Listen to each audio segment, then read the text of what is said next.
My father demands that I give my half-sister a job and a piece of the land I inherited from my grandfather after he abandoned me. They tried to attack me, but they all ended up on the floor. My dad and his siblings hated my grandfather for good reasons. Growing up, their dad was an abusive alcoholic towards them and my grandmother. When she died, my dad and his siblings all left home when they turned 18 and never returned. Except for my dad, none of them ever spoke to him again. My dad spoke to my grandfather twice after leaving home. I was 8 at my mom's funeral when I first met my grandfather. He approached me, kneeled on the ground in front of me, and introduced himself, asked how I was doing. But before I could say anything, my dad had pulled me away from him. He yelled for a bit, then dragged me away. I was 11 when I met him again. When my dad dropped me off at his house and left me there. A few years later, I discovered it was because my dad's new wife didn't want me around. You might think my dad was a posse for doing that. I know I did, but it turned out to be the best thing he could have ever done for me even if I hated him for it. My grandfather and I became very close. His alcohol-filled days were long behind him, and he taught me everything. He owned a lot of land. A lot of land. He taught me how to grow vegetables, farm, maintain the property and look after the land, care for the animals, and hunt, and pushed me to get an education. I was happiest when he and I were working the land together. During all that time out on the land, working on one project or another, he told me of his life and what he had done to his family. He didn't make excuses. Didn't try to reason away his behavior. He told me of all the hurt and pain he caused. When I asked why he didn't try reconciling with his children, he said they can't forget what he put them through. He understood that and accepted it. I was 26 when he died. I called my dad to let him know. I had to tell him who I was. He didn't stay on the line long. Told me to take care of the funeral, then hung up. Knowing what I knew of his childhood, I didn't blame him, but he didn't even ask how I was. The resentment I already had for him grew. After the funeral, a young woman introduced herself to me at the wake. She was my cousin. I knew my dad had siblings, but that's all I knew. I had never met them, didn't know anything about them. So I didn't call any of them to let them know about my grandfather.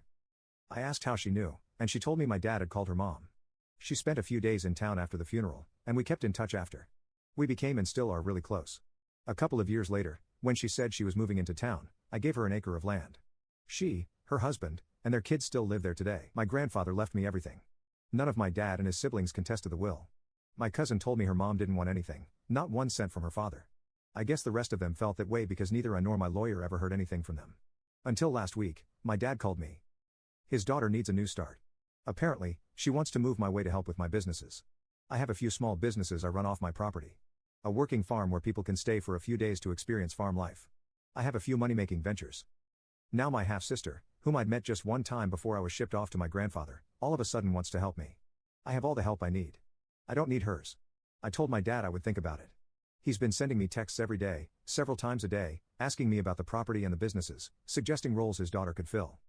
Telling me that the family looks out for each other and sticks together. Telling me my grandfather owes him.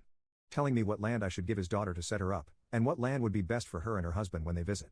Whenever I see Dad pop up on my screen, I want to smash my phone. My anger and resentment are directed at my dad, not his daughter, but I still don't want her here. She's a stranger to me.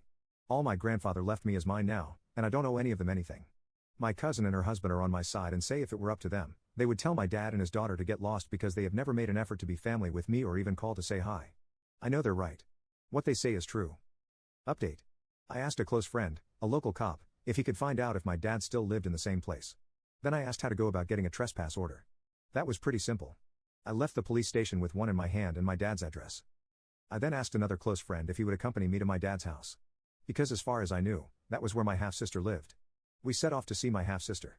It took us about 10 hours to drive there. I decided to drive instead of fly because I needed that time to order my thoughts. We showed up unannounced.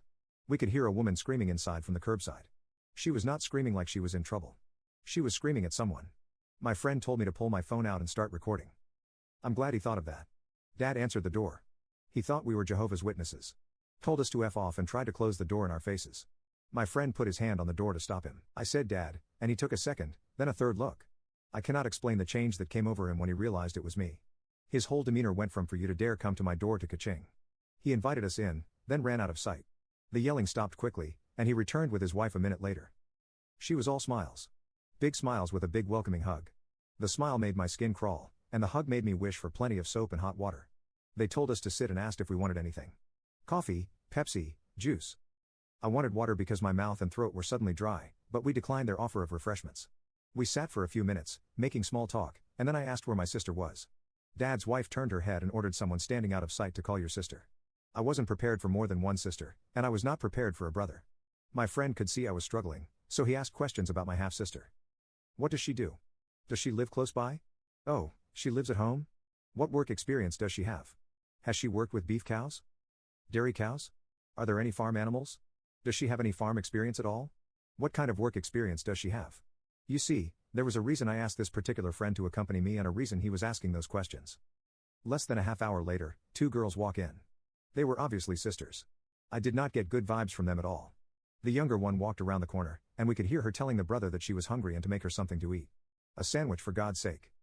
The older one came in and sat next to her mother. She lounged in her seat like it was a throne and she was the queen.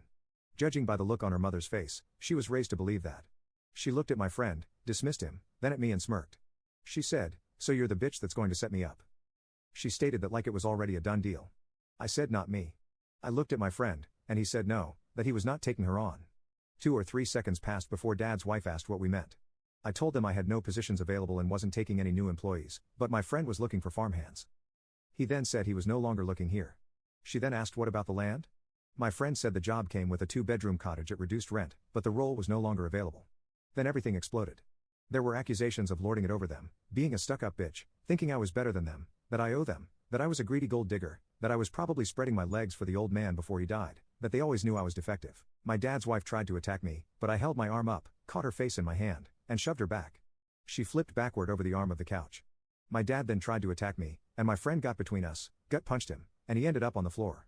Then my spoiled half-sister tried to defend her dad by attacking my friend and got a punch to the jaw for her effort. She, too, ended up on the floor. I pulled out the trespass order, dropped it beside my dad, told them what it was, and then made our way to the door. On our way out, we saw the other sister standing there in shock, but she barely registered. I was too busy staring at my brother. He was handsome, but had scratches on his face and a swollen lip. We were supposed to drive straight home. That was the plan, but I couldn't leave. I couldn't, and my friend wouldn't leave me there alone. We got a hotel and spent 2 days watching my dad's house. I finally saw my brother leave and followed him to a grocery store. I waited outside for him to come out. He freaked when he saw me. He told me I had to leave and return to my farm and that his sisters were discussing what they would do to me if they got the chance. I said they didn't worry me. I approached him slowly like he was one of the rescues in my stables. I spoke calmly, hands at my sides but in full view, no sudden movements. I spoke to him for several minutes about the property, what we do there, what we offer. I asked if he had a phone, then gave him my number, told him he could call me, text me anytime, day or night, and I'd answer. I backed off then. I told him I'd wait for his call. He texted me on our long drive home and asked if I had any dogs. It's been roughly a week since. He texts me every day, several times a day. He called me at 2 a.m. last night. We talked for an hour about the dogs, and at the end of the call, he told me he would be 18 in May. He wants to ask if he can come here when he can legally leave his parents. I will pick him up myself on the day of his birthday if that's what he wants.